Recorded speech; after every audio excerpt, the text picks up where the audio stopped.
ഇമാം ബുഖാരിയും മുസ്ലിമും ഒക്കെ റിവായത്ത് ചെയ്യുന്ന ഹദീസിൽ ഹുദൈഫത്ത് ബിൻ യമാൻ റളിയല്ലാഹു അൻഹു പറയുന്നതായി കാണാം, ഒരിക്കൽ ഞാൻ റസൂലുള്ളാഹി സ്വല്ലല്ലാഹു അലൈഹി വസല്ലമയുടെ കൂടെ നമസ്കരിച്ചു. നബിതങ്ങൾ സൂറത്തുൽ ഫാത്തിഹയ്ക്ക് ശേഷം സൂറത്തുൽ ബഖറ പാരായണം ചെയ്യാൻ വേണ്ടി തുടങ്ങി. ഞാനും ബാക്കിൽ പോയി, രാത്രി നമസ്കാരമാണ്. ഞാനും ബാക്കിൽ പോയി കൈകെട്ടി. ഞാൻ വിചാരിച്ചു നബിതങ്ങൾ 100 റക്അത്ത് ആകുമ്പോൾ റുക്കൂ ചെയ്യുന്നു. പക്ഷേ 100 റക്അത്ത് കഴിഞ്ഞ് നബിതങ്ങൾ വീണ്ടും ഓതി തുടങ്ങി. 200 ആയത്താകുമ്പോഴേക്ക് റുക്കൂ ചെയ്യുന്നു ഞാൻ വിചാരിച്ചു. പക്ഷേ 200 ആയത്ത് കഴിഞ്ഞ് വീണ്ടും ഓതി റസൂലുള്ള പോയി. ഞാൻ വിചാരിച്ചു സൂറത്തുൽ ബഖറ ഓതിയിട്ട് നബിതങ്ങൾ റുക്കൂ ചെയ്യുമെന്ന് വിചാരിച്ചു. പക്ഷേ സൂറത്തുൽ ബഖറ തീർന്ന ഉടനെ സൂറത്തുൻ നിസാ റസൂലുള്ളാഹി സ്വല്ലല്ലാഹു അലൈഹി വസല്ലം തുടങ്ങി. ഞാൻ വിചാരിച്ചു നിസാ ഓതിയിട്ട് എന്തായാലും റസൂലുള്ള റുക്കൂ ചെയ്യും. പക്ഷേ സൂറത്തുൻ നിസാ തീർന്ന് അടുത്ത സൂറത്ത് ആൽ ഇമ്രാൻ, മൂന്നാമതാണ് ആൽ ഇമ്രാൻ വന്നത്. ആൽ ഇമ്രാൻ തുടങ്ങി. ആൽ ഇമ്രാനും റസൂലുള്ളാഹി സ്വല്ലല്ലാഹു അലൈഹി വസല്ലം ദീർഘമായി ഓതി, അതും തീർത്തു. അങ്ങനെ അവസാനം നബി തങ്ങൾ റുക്കൂ ചെയ്തു. ഒന്നാലോചിച്ച് നോക്കണം, റമളാനിൻ്റെ ദിവസമല്ല, സാധാരണ രാത്രികളിൽ ഒരു രാത്രി നബി സല്ലല്ലാഹു അലൈഹി വസല്ലം ഒറ്റ റക്അത്തിൽ ഓതിയിരുന്ന സൂറത്തുകളുടെ എണ്ണാണ്. ഏതൊക്കെ സൂറത്ത് ഓതി? ബഖറ ഓതി, ആൽ ഇമ്രാൻ ഓതി, നിസാ ഓതി. അതായത് നമ്മുടെ കണക്ക് വെച്ച് നോക്കുകയാണെങ്കിൽ ഏകദേശം 5.5 തറാവീഹ് കൊണ്ട് നമ്മൾ ഓതിയ അത്രയും ഓത്താണ് റസൂലുള്ളാഹി സ്വല്ലല്ലാഹു അലൈഹി വസല്ലം ഒറ്റ റക്അത്തിൽ ഓതിയത്. അല്ലാഹു അക്ബർ. നമ്മൾ ഈ 3 സൂറത്ത് ഓതാൻ വേണ്ടി എത്ര ദിവസം എടുത്തു? 5.5 രാത്രിയിലുള്ള തറാവീഹുകൾ എടുത്തു. അതും എത്ര കഷ്ടപ്പെട്ടിട്ടാണ് നമ്മൾ ഓതിയത്. റസൂലുള്ളാഹി സ്വല്ലല്ലാഹു അലൈഹി വസല്ലം വെറുതെ അങ്ങനെ ഓതുകയായിരുന്നില്ല. നബി തങ്ങളുടെ ഓത്തിനെ കുറിച്ച് സഹാബി വിവരിക്കുകയാണ്, ഫഖറഅഹ യഖറഉ മുതർസിലൻ. നബി സല്ലല്ലാഹു അലൈഹി വസല്ലം വളരെ നിർത്തി സാവധാനമായിരുന്നു ഓതിയിരുന്നത്. ഇദാ മർറ ബി ആയത്തിൻ ഫീഹാ തസ്ബീഹ് സബ്ബഹ്. തസ്ബീഹിൻ്റെ ഏതെങ്കിലുമൊക്കെ ആയത്തെത്തുമ്പോൾ നബി തങ്ങൾ അവിടെ നിർത്തും, എന്നിട്ട് തസ്ബീഹ് പറയും. ഇനി സ്വർഗത്തെ ചോദിക്കേണ്ട, റഹ്മത്തിനെ ചോദിക്കേണ്ട ആയത്തെത്തുമ്പം അവിടെ നിർത്തും, എന്നിട്ട് റഹ്മത്തിനെ ചോദിക്കും, സ്വർഗത്തെ ചോദിക്കും. ഇനി കാവൽ തേടേണ്ട, നരകത്തിൽ നിന്നും മറ്റും കാവൽ തേടേണ്ട ആയത്തെത്തുമ്പോഴേക്ക് റസൂലുള്ളാഹി അവിടെയും നിർത്തും, എന്നിട്ട് നരകത്തിൽ നിന്നും അള്ളാഹുവിൻ്റെ അദാബിൽ നിന്നുമൊക്കെ കാവൽ തൊടും. ഇങ്ങനെയായിരുന്നു റസൂലുള്ളാഹി സ്വല്ലല്ലാഹു അലൈഹി വസല്ലം ഈ 3 സൂറത്തുകൾ ഓതി തീർത്തത്. എന്നിട്ട് കഴിഞ്ഞില്ല. സഹാബി പറയാ, അതിനുശേഷം റസൂലുള്ള ഒരു റുക്കൂ ചെയ്തു. റുക്കൂഇൽ സുബ്ഹാന റബ്ബിയൽ അളീം വബിഹംദിഹി എന്ന് പറഞ്ഞു. റുക്കൂ ഏകദേശം ഖിയാമിൻ്റെ അത്രയും നീളമുണ്ടായിരുന്നു എന്നാണ്. റുക്കൂ ഏകദേശം ആ ഖിയാമിൻ്റെ അത്രയും നീളമുണ്ടായിരുന്നു എന്നാണ്. അതിനുശേഷം റസൂലുള്ളാഹി ഇഅ്തിദാലിലേക്ക് വന്നു, സമി അല്ലാഹു ലിമൻ ഹമിദ എന്ന് പറഞ്ഞു. അതിനുശേഷം ഖാമ ഖിയാമൻ തവീലൻ ഖരീബൻ മിമ്മാ റക്അ. ഏകദേശം റുക്കൂഇൻ്റെ അത്രയും നീളത്തിൽ ആ ഇഅ്തിദാലിൽ നിന്നു എന്നാണ്. അതിനുശേഷം ഒരു വിധത്തിൽ ഇദ്ദേഹം പറയാം, ഞാൻ ബാക്കിൽ കൈ കെട്ടിയിട്ട് നിൽക്കുന്നുണ്ട്. ഒരു വിധത്തിൽ റസൂലുള്ളാഹി സുജൂദ് ചെയ്തു. സുജൂദിൽ സുബ്ഹാന റബ്ബിയൽ അഅല എന്ന് പറഞ്ഞു. സുജൂദ് ഏകദേശം ആ ഖിയാമിൻ്റെ അത്രയും നീളമുണ്ടായിരുന്നു. സല്ലല്ലാഹു അലാ മുഹമ്മദ് സല്ലല്ലാഹു അലൈഹി വസല്ലം. ഞങ്ങളാരെയും കുറ്റപ്പെടുത്തില്ല. നമ്മുടെ അവസ്ഥ നമ്മൾ ഓരോരുത്തരും നെഞ്ചിൽ കൈവച്ച് ആലോചിച്ചേക്കാം. ഞാൻ എൻ്റെ അവസ്ഥ ആലോചിക്കുമ്പോൾ വളരെ കഷ്ടപ്പെട്ടിട്ടാണ് 20 റക്അത്ത് നിസ്കരിക്കുന്നത്. എപ്പോഴും ഞാൻ ആലോചിക്കുന്നത് കുറച്ചുകൂടി മുമ്പ്, ഒരു 5 മിനിറ്റ് മുമ്പ് എങ്ങനെയെങ്കിലും തീർക്കാൻ പറ്റുമോ എന്നുള്ളതിനെ കുറിച്ചാണ് ഞാൻ ആലോചിക്കുന്നത്. നിസ്കരിച്ച് കഴിയുമ്പോൾ നല്ല ക്ഷീണം വരുന്നുണ്ട്, കാല് വേദനിക്കുന്നുണ്ട്, തൊണ്ട വേദനിക്കുന്നുണ്ട്, ഭയങ്കര ബുദ്ധിമുട്ടാകുന്നുണ്ട്. പള്ളിയുടെ നമസ്കാരത്തിൻ്റെ തുടക്കത്തിൽ പള്ളിയിലുണ്ടായിരുന്ന ആളുകൾ അവസാനം എത്തുമ്പോൾ കാണാറില്ല. നോമ്പിൻ്റെ തുടക്കത്തിൽ പള്ളിയിലുണ്ടായിരുന്ന തിരക്ക് ഇപ്പോൾ ഏകദേശം 10 ആകുമ്പോഴത്തേക്ക് കുറഞ്ഞു വരുന്നു. നമ്മുടെ അവസ്ഥ, നമ്മളൊരു ഇടങ്ങേറായി കഷ്ടപ്പെട്ട് ത്യാഗം ചെയ്തിട്ടാണ് ഇത്രയും ദീർഘമായി ഓതി നമസ്കരിക്കാറ്. പക്ഷെ നബി സല്ലല്ലാഹു അലൈഹി വസല്ലമയെ സംബന്ധിച്ചിടത്തോളം അവിടുത്തെ നമസ്കാരം എന്ന് പറഞ്ഞാൽ ഒരു ത്യാഗം ചെയ്തിട്ട് കഷ്ടപ്പെട്ടിട്ട് ഇടങ്ങേറായി നമസ്കരിക്കുകയായിരുന്നില്ല. മറിച്ച് ഈ ഹദീസ് നമ്മൾ ശരിക്കും വായിച്ചു നോക്കിയാൽ നമുക്ക് മനസ്സിലാകുന്നത്, നബി തങ്ങൾ റുക്കൂ ചെയ്യാൻ മറന്നുപോയ പോലുണ്ട്. ഓതി ആ സുഖം കൊണ്ട്, ആ രസം കൊണ്ട് അതിലങ്ങനെ ലയിച്ചിട്ട് റുക്കൂ ചെയ്യാൻ നബി തങ്ങൾക്ക് തോന്നിയിട്ടേ ഇല്ല. നബി തങ്ങൾ എൻജോയ് ചെയ്യായിരുന്നു, നബി തങ്ങൾ ആസ്വദിക്കുകയായിരുന്നു, ആ സുഖം ഇങ്ങനെ അനുഭവിക്കുകയായിരുന്നു. ഇനി അഥവാ നബി തങ്ങളോട് ആരെങ്കിലും സല്ലല്ലാഹു അലൈഹി വസല്ലം നബിയെ അങ്ങ് പോയി കിടക്കുക എന്ന് പറഞ്ഞ് നിർബന്ധിച്ച് കൊണ്ടുപോയി കിടത്തിയിരുന്നെങ്കിൽ നബി തങ്ങൾക്ക് ബുദ്ധിമുട്ടാകുമായിരുന്നു. ആ നമസ്കാരം നിർബന്ധിച്ച് നമ്മൾ നിർത്തിപ്പിച്ചിരുന്നെങ്കിൽ അത് റസൂലുള്ളാഹി സ്വല്ലല്ലാഹു അലൈഹി വസല്ലമക്ക് ഇടങ്ങേറാകുമായിരുന്നു. അതാണ് ഉമ്മ ആയിഷ റളിയല്ലാഹു അൻഹ ഇടയ്ക്കിടയ്ക്ക് നമുക്ക് പറഞ്ഞു തരുന്നത്. എൻ്റെ ഹബീബ് സല്ലല്ലാഹു അലൈഹി വസല്ലം ചില രാത്രികളിൽ എൻ്റെ അടുക്കൽ വന്ന് കിടക്കും. കുറച്ചു നേരം ഇങ്ങനെ കിടന്നിട്ട് എൻ്റെ നെഞ്ചത്ത് പിടിച്ച് എന്നെ ഇങ്ങനെ ഉന്തി മാറ്റിയിട്ട്, ആയിഷ എന്നെ വിട്, ഞാൻ പോകട്ടെ, ഞാൻ എൻ്റെ റബ്ബിലേക്ക് പോകട്ടെ, എനിക്ക് കിടന്നിട്ട് കിടത്തം കൊള്ളുന്നില്ല എന്ന് പറഞ്ഞ് എന്നെ തട്ടി മാറ്റിയിട്ട് എൻ്റെ ഹബീബ് നമസ്കാര പായയിലേക്ക് പോകുമായിരുന്നു എന്ന് ആയിഷ ബീവി റളിയല്ലാഹു അൻഹ അതുകൊണ്ടാണ് പറഞ്ഞിരുന്നത്. നബി സല്ലല്ലാഹു അലൈഹി വസല്ലം ദാത്തുർ റിഖാ എന്ന് പറഞ്ഞൊരു യുദ്ധം കഴിഞ്ഞിട്ട് തിരിച്ചു വരുന്ന വഴിക്ക് നബിതങ്ങളും സഹാബാക്കളും സല്ലല്ലാഹു അലൈഹി വസല്ലം ഒരു സ്ഥലത്ത് തമ്പടിച്ചിട്ട് രാത്രി വിശ്രമിക്കാൻ വേണ്ടി കടന്നു. അപ്പോൾ ശത്രുക്കൾ വരാൻ സാധ്യതയുള്ള സ്ഥലമായതുകൊണ്ട് നബിതങ്ങൾ ഓരോരോ സഹാബികളെ ഊഴം വെച്ചിട്ട് ആ തമ്പ് കാക്കാൻ വേണ്ടിയിട്ട് ഏൽപ്പിച്ചു, പ്രൊട്ടക്ഷന് വേണ്ടിയിട്ട്. അതിൽ ഒരു ഊഴത്തിൽ അബ്ബാദ് ഇബ്നു ബിശ്റും അമ്മാർ ഇബ്നു യാസിർ റളിയല്ലാഹു അൻഹും ഇവർ രണ്ടുപേരുമാണ് വന്നത്. അപ്പോൾ അബ്ബാദ് ഇബ്നു ബിശ്ർ റളിയല്ലാഹു അൻഹു നോക്കുമ്പോൾ അമ്മാർ റളിയല്ലാഹു അൻഹു നല്ല ക്ഷീണം. അപ്പോൾ അദ്ദേഹം പറഞ്ഞു, ഞാൻ കാവൽ നിന്നോളാം, അമ്മാറെ നീ ഉറങ്ങിക്കോ, റെസ്റ്റ് എടുത്തോ, ഞാൻ ഏതായാലും നോക്കിക്കോളാം എന്ന് പറഞ്ഞു. അമ്മാർ റളിയല്ലാഹു അൻഹു ഉറങ്ങാൻ കിടന്നു. അബ്ബാദ് റളിയല്ലാഹു അൻഹു നോക്കുമ്പോൾ അദ്ദേഹം ഒറ്റക്കാണ്, രാത്രിയാണ്, ഇരുട്ടാണ്, പ്രത്യേകിച്ച് പണിയൊന്നുമില്ല. അദ്ദേഹം അതുകൊണ്ട് തന്നെ നമസ്കരിക്കാൻ വേണ്ടി കൈകെട്ടി. നമസ്കാരത്തിൽ ഒരു സൂറത്ത് ഇങ്ങനെ തുടങ്ങി അതിങ്ങനെ പാരായണം ചെയ്യാൻ വേണ്ടി അദ്ദേഹം ആരംഭിച്ചു. പെട്ടെന്ന് ശത്രുക്കളിൽപ്പെട്ട ഒരാൾ ദൂരത്ത് നിന്ന് വന്നു. അയാൾ നോക്കുമ്പോൾ മുസ്ലിമീങ്ങൾ ടെൻ്റടിച്ച് കിടക്കുന്നുണ്ട്. കാവൽ നിൽക്കാൻ വേണ്ടി ഒരാൾ ഇങ്ങനെ നിൽക്കുന്നുമുണ്ട്. ഇത് കണ്ടപ്പം അയാൾ ഉന്നം വെക്കുകയും അമ്പ് ശരിയാക്കുകയും എന്നിട്ട് ഒരമ്പ് അബ്ബാദ് റളിയല്ലാഹു അൻഹുവിന് നേരെ തൊടുത്തു വിടുകയും ചെയ്തു. ആ അമ്പ് നേരെ വന്ന് നമസ്കരിച്ചു കൊണ്ടിരിക്കുന്ന ആ സഹാബിയുടെ കൈത്തണ്ടയിൽ തറച്ചു കയറി. ആ സഹാബി ആ അമ്പിനെ അങ്ങനെ തന്നെ ഇങ്ങനെ പിടിച്ചു വലിച്ച് പുറത്തേക്ക് എടുത്തിട്ട് അത് താഴെയിട്ട് നമസ്കാരം തുടർന്നു പോയി. ചരിത്രത്തിൽ അങ്ങനെയുള്ള എന്തെളുപ്പത്തിലല്ലേ നമ്മൾ പറഞ്ഞത്, വളരെ സിമ്പിളായിട്ട്.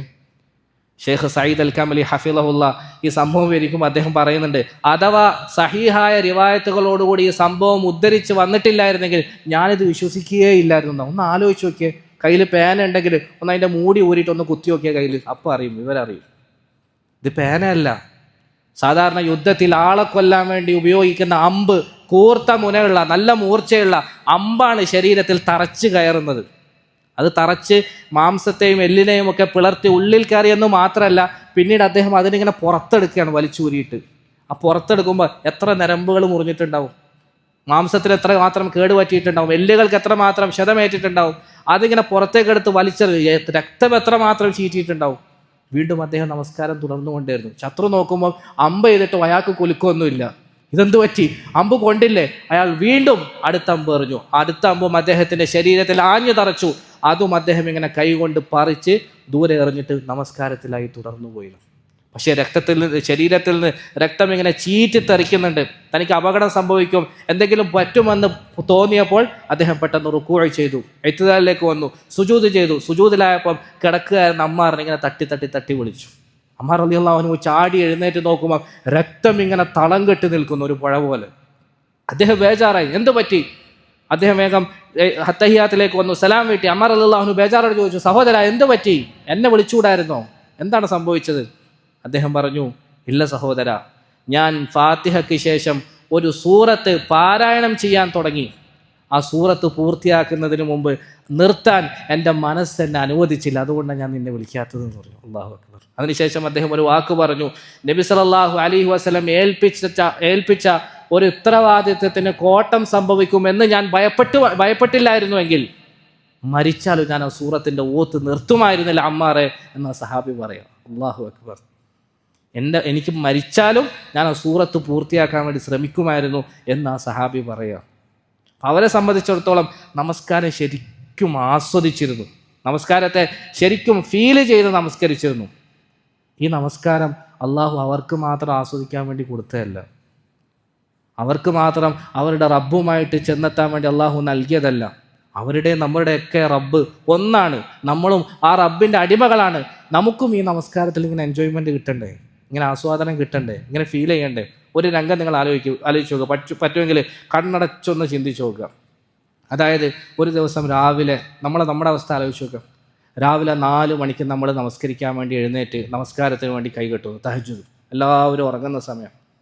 ഒരു അരമണിക്കൂർ പെട്ടെന്ന് നമസ്കരിച്ച് അത്താഴമൊക്കെ കഴിച്ച് ഫ്രീ ആയി പള്ളിയിൽ വരണമെന്നുള്ള ഉദ്ദേശത്തിലാണ് നമ്മൾ 4 മണിക്ക് നിസ്കരിക്കാൻ വേണ്ടി കൈകെട്ടുന്നത്. നിസ്കരിക്കാൻ വേണ്ടിയിട്ട് കൈകെട്ടി ഫാത്തിഹ ഓതി അതിനുശേഷം ഒരു സൂറത്ത് ഇങ്ങനെ ആരംഭിച്ചു. എന്നിട്ട് ആ സൂറത്തിൻ്റെ രസത്തിൽ ഇങ്ങനെ ലയിച്ച് മുഴുകി നമ്മളിങ്ങനെ തുടർന്നു പോകുക. 4:30 നമുക്ക് നിർത്താൻ തോന്നില്ല. 4:45 നമുക്ക് നിർത്താൻ തോന്നുന്നില്ല. 5 മണിയായി നമുക്ക് നിർത്താൻ തോന്നുന്നില്ല. 5:15 എന്നിട്ടും നമുക്ക് നിർത്താൻ തോന്നുന്നില്ല. ആ സൂറത്തിൻ്റെ രസത്തിൽ നമ്മളിങ്ങനെ ലയിച്ചിരിക്കുക. പക്ഷേ 5:15 ഇനിയും ഞാൻ നിർത്തിയില്ലെങ്കിൽ അത്താഴം എനിക്ക് നഷ്ടപ്പെട്ടു പോകും, റസൂൽ സല്ലല്ലാഹു അലൈഹി വസല്ലമയുടെ ഒരു സുന്നത്ത് എനിക്ക് കിട്ടാതായി പോകും എന്ന് വിചാരിച്ച് കഷ്ടപ്പെട്ട് ആ രസത്തെ മുറിച്ചിട്ട് എങ്ങനെയൊക്കെയോ ത്യാഗം ചെയ്ത് നമ്മൾ സുജൂദ് ചെയ്യുന്നു, നമസ്കാരം പൂർത്തിയാക്കുന്നു. അല്ലാഹ്, അത് പറയുമ്പോൾ തന്നെ എന്തൊരു ആവേശമല്ലേ.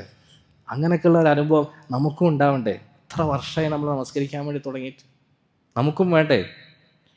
ശരിക്കും എങ്ങനെ സഹാബാക്കൾക്ക് ഈ ഒരു അവസ്ഥയിൽ നമസ്കരിക്കാൻ കഴിഞ്ഞു എന്ന് നമ്മൾ പരിശോധിച്ചു നോക്കിയാൽ, അവർ നമസ്കാരത്തെ കണ്ടിരുന്നത് അവർക്ക് ഏറ്റവും ഇഷ്ടമുള്ള, അവർ ഏറ്റവും പ്രിയപ്പെടുന്ന, ഏറ്റവും അധികം അവർ പ്രേമിക്കുന്ന ആളുമായിട്ട് ടൈം സ്പെൻഡ് ചെയ്യാനുള്ള സമയമായിട്ടായിരുന്നു അവർ നമസ്കാരത്തെ കണ്ടിരുന്നത്. അസ്സലാത്തു മുനാജാത്തുൽ അബ്ദി ലിറബ്ബിഹി, തൻ്റെ അടിമക്ക് തൻ്റെ രക്ഷിതാവിനോട് മുനാജാത്ത് ചെയ്യാനുള്ള അവസരമായിട്ടാണ് നമസ്കാരത്തെ അവർ കണ്ടിരുന്നത്. അള്ളാഹുവിൻ്റെ റസൂല് മിഅ്റാജിന് പോയിട്ട് ആകാശത്ത് വെച്ചിട്ട് അള്ളാഹുവിനെ കണ്ടു അല്ലേ സല്ലല്ലാഹു അലൈഹി വസല്ലം. നമ്മളെ സംബന്ധിച്ചിടത്തോളം നമുക്ക് മിഅ്റാജ് ഇല്ല. പക്ഷേ നബിതങ്ങൾ മിഅ്റാജിന് പോയതുപോലെ അള്ളാഹുമായിട്ട് സംവദിക്കാനുള്ളൊരു അവസരമാണ് അസ്സലാത്തു മിഅ്റാജുൽ മുഅ്മിൻ.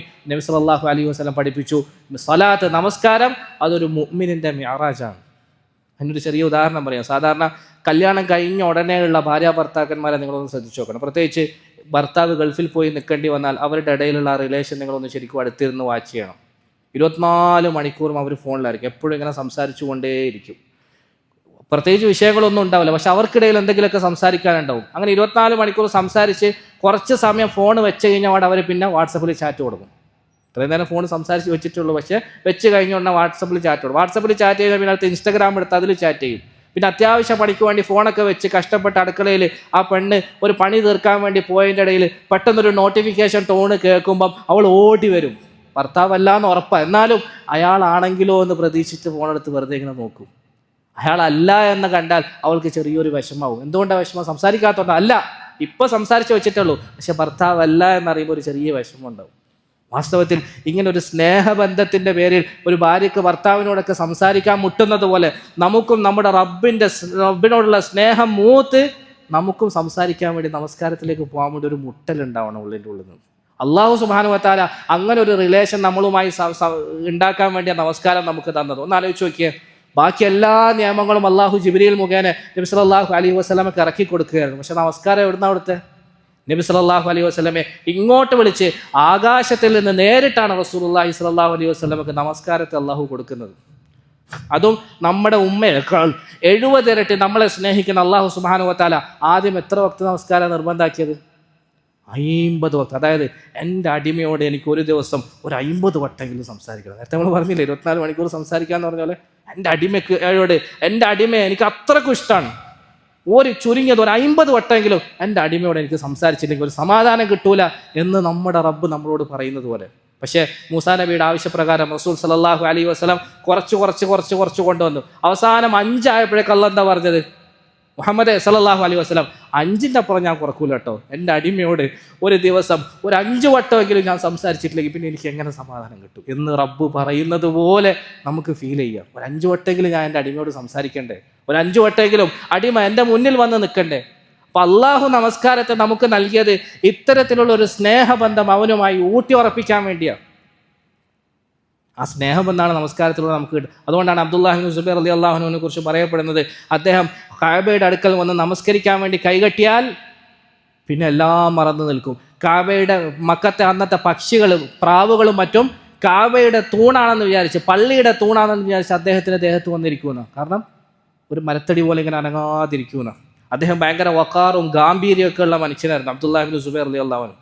അദ്ദേഹം സാധാരണ വീട്ടിലേക്ക് വന്നാൽ വീട്ടിലുള്ള പെണ്ണുങ്ങളും കുട്ടികളൊക്കെ മിണ്ടാതിരിക്കും. അവർ കലവിലെ ശബ്ദങ്ങളൊക്കെ നിർത്തും, സംസാരിക്കൂല ആരും, പേടിച്ചിട്ട്, വഖാറുകൊണ്ട്, ഭയം കൊണ്ട്. പക്ഷേ അദ്ദേഹം ആവശ്യങ്ങളൊക്കെ പൂർത്തീകരിച്ച് ഭക്ഷണമൊക്കെ കഴിച്ച് നമസ്കരിക്കാൻ വേണ്ടിയിട്ട് കൈകെട്ടിയാൽ ആളുകൾ പിന്നെ സംസാരിക്കാൻ തുടങ്ങും. കുട്ടികൾ കലവിലെ ശബ്ദവും ഒച്ചപ്പാടും ബഹളവും ഓട്ടവും ചാട്ടവും ഒക്കെ തുടങ്ങും. കാരണം അവർക്കറിയാമായിരുന്നു അബ്ദുല്ലാഹി ഇബ്നു സുബൈർ റളിയല്ലാഹു അൻഹു നമസ്കാരത്തിലേക്ക് കൈകെട്ടിയാൽ പിന്നെ ഈ ലോകത്തൊന്നും ആയിരിക്കില്ല, അദ്ദേഹം വേറെ ലോകത്തേക്ക് അദ്ദേഹം പോകുന്നത് അവർക്ക് നന്നായി അറിയാമായിരുന്നു. ആസിം അൽ ബൽഖി റഹിമഹുല്ല ഹാത്തിമുൽ അസം റഹിമഹുല്ലയോട് ചോദിക്കുന്നുണ്ട്, കൈഫ തുസല്ലി, മഹാനവരുകളെ അങ്ങ് എങ്ങനെയാണ് നമസ്കരിക്കാറ്? അദ്ദേഹം വളരെ സിമ്പിളായിട്ട് പറഞ്ഞു, എൻ്റെ രക്ഷിതാവ് പടച്ച തമ്പുരാൻ രാജാവായ അള്ളാഹു എങ്ങനെയാണോ എന്നോട് കൽപ്പിച്ചത് അപ്രകാരം ഞാൻ നമസ്കരിക്കും. അദ്ദേഹം ചോദിച്ചു, അതെങ്ങനെയാണ് നമസ്കരിക്കാറ്? അംഷി ബിൽ ഖശിയ, ഞാൻ ഖശിയത്തോടുകൂടി ഭയപ്പാടോടുകൂടി നടക്കും. വഅദ്ഖുലു ബിൻ നിയ്യ, നിയ്യത്തോടുകൂടി നമസ്കാരത്തിൽ പ്രവേശിക്കും. വഉകബ്ബിറു ബിത്തഅലീം, മഹത്വത്തോടുകൂടി ഞാൻ തക്ബീർ ചൊല്ലി കൈകെട്ടും. വഅഖ്റഉ ബിത്തർതീൽ, നിർത്തി സാവധാനം ചിന്തിച്ചുകൊണ്ട് ഞാൻ ഖുർആൻ ഓതും. വഅർകഉ ബിൽ ഖുശൂഅ്, ഖുശൂഅോടുകൂടി ഞാൻ റുക്ഊ ചെയ്യും. വഅസ്ജുദു ബിൽ ഖുദൂഅ്, താഴ്മയോടുകൂടി ഞാൻ സുജൂദ് ചെയ്യും. വഅജ്ലിസു ബിൽ അദബ്, മര്യാദയോടുകൂടി ഞാൻ ഇരിക്കും. വഉസല്ലിമു ബിത്തബത്തുൽ, അല്ലാഹുവിലേക്ക് മുറിഞ്ഞു വീണുകൊണ്ട് ഞാൻ സലാം വീട്ടും. വഅർജിഉ ബിൽ ഖൗഫ്, എന്നിട്ട് ഭയപ്പാടോടുകൂടി ഞാൻ തിരിച്ചു നടക്കും. വഅഖൂലു ഫീ നഫ്സി, ആ സമയത്ത് ഞാൻ എൻ്റെ മനസ്സിൽ പറയുന്നുണ്ടാവും, ലാ അദ്രി അയുഖ്ബലു മിന്നി അം ലാ യുഖ്ബൽ, ഇത് എന്നിൽ നിന്ന് സ്വീകരിക്കപ്പെട്ടോ ഇല്ലേ എന്ന് എനിക്കറിയില്ല പടച്ചവനെ എന്ന് പറഞ്ഞ ഭയപ്പാടോടുകൂടി ഞാൻ മടങ്ങിപ്പോകുമെന്ന് ഹാത്തിമുൽ അസം റഹിമഹുല്ല പറയാം. ഈ സമയത്ത് ഇത് കേട്ടിട്ട് ഇസാം അൽ ബൽഖി റഹിമഹുല്ല പറയുന്നുണ്ട്, മഹാനവരുകളെ, ഇതാണ് നമസ്കാരമെങ്കിൽ എൻ്റെ ജീവിതത്തിൽ ഞാൻ ഒറ്റ റക്അത്ത് പോലും ഇതുവരെയും നമസ്കരിച്ചിട്ടില്ല. അല്ലാഹു അക്ബർ. നമ്മുടെ അവസ്ഥ ഒന്ന് ആലോചിച്ച് നോക്കിയേ. അപ്പോൾ നമുക്ക് ഇങ്ങനെയുള്ള ഒരു ഫീലിംഗ് ഉണ്ടാവണമെങ്കിൽ എന്താ ചെയ്യേണ്ടത്? അതുകൂടി പറഞ്ഞിട്ട് അവസാനിപ്പിക്കുക അല്ലേ? വെറുതെ നമ്മുടെ പ്രശ്നം പറഞ്ഞിട്ട് കാര്യമില്ലല്ലോ. ഇങ്ങനെയുള്ളൊരു ഫീല് നമസ്കാരത്തിൽ കിട്ടാൻ നമ്മൾ എന്താ ചെയ്യേണ്ടത്? അതിനാദ്യം വേണ്ടത് അള്ളാഹുവിനെ കുറിച്ച് അറിയുകയാണ്, മനസ്സിലാക്കുകയാണ്. കാരണം ആരുടെ മുമ്പിലാണോ പോയി നിൽക്കുന്നത് അവനെക്കുറിച്ച് അറിയാതെ പിന്നെ എങ്ങനെ നമുക്ക് ഫിക്ർ ഉണ്ടാവുക? അപ്പം നമ്മൾ ആദ്യം ചെയ്യേണ്ടത് ഒന്നാം പാഠം പഠിച്ചിട്ട് രണ്ടാം പാഠത്തിലേക്ക് വരിക എന്നുള്ളതാണ് നമ്മൾ അക്കാഡമിക്കലി പറഞ്ഞാൽ നമ്മൾ ശ്രദ്ധിക്കേണ്ടത്. അതായത് ഇസ്ലാം കാര്യങ്ങളിൽ ഒന്നാമത്തത് എന്താ? അഷ്ഹദു അല്ലാ ഇലാഹ ഇല്ലല്ലാഹ് വഅഷ്ഹദു അന്ന മുഹമ്മദ് റസൂലുള്ളാഹ്. രണ്ടാമത്താണ് നമസ്കാരം. ആദ്യം നമ്മൾ ചെയ്യേണ്ടത് അള്ളാഹുവിനെ കുറിച്ച് ശരിക്കും മനസ്സിലാക്കണം. അവൻ ആരാണെന്ന് ശരിക്കും അറിയണം. അവൻ്റെ മഹത്വം, ആളമത്ത്, അവൻ്റെ കരുണ, ഷഫഖത്ത്, വുദ് എല്ലാം മനസ്സിലാക്കണം. അത് മനസ്സിലാക്കുമ്പോൾ വുദു എടുക്കുമ്പോൾ അറിയാണ് നമ്മളെ മനസ്സ് പെട്ടത്, പഠിച്ചോനെ അള്ളാഹിൻ്റെ മുമ്പിലല്ലേ പോയി നിൽക്കുന്നത്. നമ്മൾ വന്ന് കൈകെട്ടുമ്പോൾ ഒരു ഭാഗത്ത് ഖൗഫും മറുഭാഗത്ത് റജാവും നമ്മുടെ മനസ്സിൽ ഓട്ടോമാറ്റിക്കലി ഉണ്ടാവും. പിന്നെ നമുക്ക് അങ്ങോട്ടും ഇങ്ങോട്ടും ശ്രദ്ധ തെറ്റൂല. ലൈല മജ്നൂനെ കുറിച്ച് നിങ്ങൾ കേട്ടിട്ടുണ്ടാവും അല്ലേ? ലൈല മജ്നൂൻ, ലൈലയെ പ്രണയിച്ചിട്ട് ഭ്രാന്തായി പോയ ആളാണ് മജ്നൂൻ. ഖൈസ് എന്നാണ് അദ്ദേഹത്തിൻ്റെ പേര്. അപ്പോൾ മജ്നൂൻ ഒരിക്കലും ഇങ്ങനെ പട്ടണത്തിലൂടെ നടക്കുമ്പം ലൈലയുടെ ഒരു പട്ടി ഇങ്ങനെ വഴി തെറ്റി അലഞ്ഞു തിരിഞ്ഞ് നടക്കുന്നത് കണ്ടു. അപ്പോൾ ഇയാൾ ലൈലയോടുള്ള സ്നേഹത്തിൻ്റെ പേരിൽ ആ പട്ടിയെ തിരിച്ച് വീട്ടിലെത്തിക്കാൻ വേണ്ടിയിട്ട് ആ പട്ടിയുടെ പിന്നാലെ ഓടി. പക്ഷേ ഇയാളെ കണ്ടപ്പോൾ പട്ടി ഓടാൻ തുടങ്ങി. ഇയാൾ സർവ്വതും മറിഞ്ഞ് ആ പട്ടിയുടെ പിന്നാലെ ഓടുന്നതിനിടയിൽ നമസ്കരിച്ചു കൊണ്ടിരിക്കുന്ന കുറച്ച് ആളുകളുടെ മുന്നിലൂടെ ഇങ്ങനെ അദ്ദേഹം കടന്നുപോയി. അവരെ ശ്രദ്ധിച്ചില്ല, അവരെ കണ്ടില്ല ഇദ്ദേഹം. അവരുടെ മുന്നിലൂടെ ഇങ്ങനെ കടന്നുപോയി. ഇവർ നമസ്കാരം കഴിഞ്ഞിട്ട് ദേഷ്യം പിടിച്ചിട്ട് മജ്നൂനെ പിടിച്ചിട്ട് അയാളെ കുറേ ചീത്ത പറഞ്ഞു. നീ എന്ത് ഭ്രാന്തായി കാണിക്കുന്നത്? ലൈലയോടുള്ള സ്നേഹം മൂത്ത് നിനക്കിപ്പോൾ കണ്ണ് കാണാതെയായി. നീ ഞങ്ങളുടെ മുന്നിലൂടെ നമസ്കരിക്കുന്ന സമയത്താണ് നടന്നുപോയത്, നീ അത് അറിഞ്ഞിട്ട് പോലും ഉണ്ടോ? അയാൾ വളരെ താഴ്മയോടുകൂടി മാപ്പപേക്ഷിച്ചു. എനിക്ക് മാപ്പാക്കണം, ഞാൻ ലൈലയോടുള്ള സ്നേഹത്തിൽ മുഴുകിയതിൻ്റെ പേരിൽ നിങ്ങൾ നമസ്കരിക്കുന്നത് ഞാൻ കണ്ടിട്ടേ ഇല്ല. ഞാൻ നമസ്കരിക്കുന്നത് കണ്ടിരുന്നെങ്കിൽ അറിഞ്ഞുകൊണ്ട് ഒരിക്കലും നിങ്ങളുടെ മുന്നിലൂടെ ഞാൻ പോവുമായിരുന്നില്ല എന്ന് പറഞ്ഞു. അതിനുശേഷം അദ്ദേഹം പറഞ്ഞൊരു വാക്കുണ്ട്, നിങ്ങൾ നമസ്കരിക്കാൻ കൈകെട്ടിയത് നിങ്ങൾ അള്ളാഹുവിനോട് സ്നേഹമുണ്ട് എന്ന് വാദിച്ചുകൊണ്ടാണ്. ഞാൻ ലൈലയെ സ്നേഹിച്ചപ്പോൾ ആ സ്നേഹത്തിൻ്റെ പേരിൽ നിങ്ങൾ നമസ്കരിക്കുന്നത് ഞാൻ കണ്ടില്ല. അള്ളാഹുവിനോട് നിങ്ങൾക്കും യഥാർത്ഥ സ്നേഹമുണ്ടായിരുന്നെങ്കിൽ നമസ്കരിച്ചു കൊണ്ടിരുന്ന നിങ്ങൾ എന്നെ കാണൂലായിരുന്നു കേട്ടോ. മജ്നൂനാണ് പറഞ്ഞെങ്കിലും പറഞ്ഞത് വലിയൊരു യാഥാർത്ഥ്യമാണ്. ലൗ കുന്തും തുഹിബ്ബൂന അല്ലാഹ കമാ ഉഹിബ്ബു ലൈല മാ റഅയ്തുമൂനി ഖത്തു, ഞാൻ ലൈലയെ സ്നേഹിക്കുന്നത് പോലെ നിങ്ങൾ അള്ളാഹുവിനെ സ്നേഹിച്ചിരുന്നെങ്കിൽ നമസ്കാരത്തിൽ ഒരിക്കലും നിങ്ങൾ എന്നെ കാണുമായിരുന്നില്ല കേട്ടോ. അല്ലാഹു അക്ബർ. ശരിക്കും എന്തുകൊണ്ട് നമുക്ക് നമസ്കാരത്തിൽ ആസ്വാദനം കിട്ടുന്നില്ല? ബാക്കി ലോകത്തുള്ള മുഴുവൻ കാര്യവും നമ്മൾ അറിയുന്നത് നമസ്കാരത്തിലോ. അവിടെ ചെറിയ ഒച്ച വന്നാൽ, ഫോൺ ബെല്ലടിച്ചാൽ ആ ഫോൺ ബെല്ലടിക്കും. ഞാൻ ഇങ്ങനെ ആലോചിച്ചു, ഫോൺ ബെല്ലടിക്കുമ്പോൾ അത് നോക്കിയ ഫോണാണോ അല്ല വിവോൻ്റെ ഫോണാണോ അല്ലെങ്കിൽ ഐഫോണിൻ്റെ ടൂണാണോ? ഇതൊക്കെ കറക്റ്റ് വേർതിരിഞ്ഞ് നമുക്ക് മനസ്സിലാകുന്നത് നമസ്കരിക്കുമ്പോൾ. എന്തുകൊണ്ടാണ്? പറഞ്ഞതുപോലെ അള്ളാഹുമായിട്ടുള്ള ബന്ധം ശരിയാവാത്തതുകൊണ്ട്. അപ്പോൾ നമസ്കാരത്തിൽ ഫീല് കിട്ടണമെങ്കിൽ ആദ്യമായി നമ്മൾ ശ്രദ്ധിക്കേണ്ടത് അള്ളാഹുവിനെ ശരിക്കും അറിഞ്ഞ് അവനെ മനസ്സിലാക്കി അവനെ സ്നേഹിക്കുന്ന ആളാണ്. ഒന്നാം പാഠം കഴിഞ്ഞിട്ട് രണ്ടാം പാഠത്തിലേക്ക് വേണം. രണ്ടാമത് നമസ്കാരത്തിൽ നമുക്ക് ശ്രദ്ധയുണ്ടാകാൻ വേണ്ടി നമ്മളെ സഹായിക്കുന്ന കാര്യം, നമസ്കാരത്തിൽ പറയുന്ന കാര്യങ്ങൾ, ചെയ്യുന്ന കാര്യങ്ങളെക്കുറിച്ച് ശരിക്കും ബോധം ഉണ്ടാവണം. ഫാത്തിഹ അള്ളാഹു അക്ബർ എന്ന കൈ കെട്ടുമ്പോൾ എന്ത് സംഭവിക്കുന്നു? കഴിഞ്ഞ മുമ്പത്തെ റമളാനിൽ ചെറിയ രീതിയിൽ നമ്മളത് സൂചിപ്പിച്ചിരുന്നു. അള്ളാഹു അക്ബർ എന്ന കൈ കെട്ടുമ്പോൾ എന്തൊക്കെ സംഭവിക്കുന്നു? ഫാത്തിഹ ഓതുമ്പോൾ നമ്മൾ പറയുന്ന ഓരോ വാക്കിനും അള്ളാഹു മറുപടി പറയുന്നു എന്ന് പറയുന്ന ഹദീസുണ്ട്, അത് നമ്മൾ പഠിക്കണം. ഫാത്തിഹ ഓതുമ്പോൾ എന്ത് സംഭവിക്കുന്നു? അതിനുശേഷം റുക്കൂഇലേക്ക് പോകുമ്പോൾ, ഇഅ്തിദാലിലേക്ക് വരുമ്പോൾ, ഓരോരോ ദിക്ർ പറയുമ്പോൾ എന്തൊക്കെ സംഭവിക്കുന്നുവെന്ന് നമസ്കാരത്തിൻ്റെ അമലുകൾ മുഴുവനും നമ്മൾ ഒരു പഠനത്തിന് വിധേയമാക്കണം. ഈ രണ്ട് കാര്യങ്ങളും ശ്രദ്ധിച്ചാൽ ഇൻഷാ അല്ലാഹ് ഒരു പരിധിവരെ നമ്മുടെ നമസ്കാരവും ആസ്വാദകരമാക്കി തീർക്കാൻ വേണ്ടി നമ്മൾക്ക് സാധിക്കും. അങ്ങനെ ആയി കിട്ടിയാൽ നമ്മൾ നേരത്തെ പറഞ്ഞുകൊണ്ട് ആലോചിക്കുക, പിന്നെ നമ്മളായിരിക്കും ഈ ലോകത്ത് ഏറ്റവും അധികം സന്തോഷം അനുഭവിക്കുന്ന ആളും. പിന്നെ വേറെ ഒന്നിനും നമുക്കൊരു സാറ്റിസ്ഫാക്ഷൻ നൽകാൻ കഴിയില്ല. നമസ്കരിക്കാതെ നമുക്കൊരു ഒരു ഒരു സമാധാനം കിട്ടാത്ത ഒരവസ്ഥ വരും. അല്ലാഹു സുബ്ഹാനഹു വ തആല അത്തരത്തിലുള്ള ഉയർന്ന അവസ്ഥയിലേക്ക് പാവങ്ങളായ നമ്മളെയും എത്തിക്കുമാറാകട്ടെ.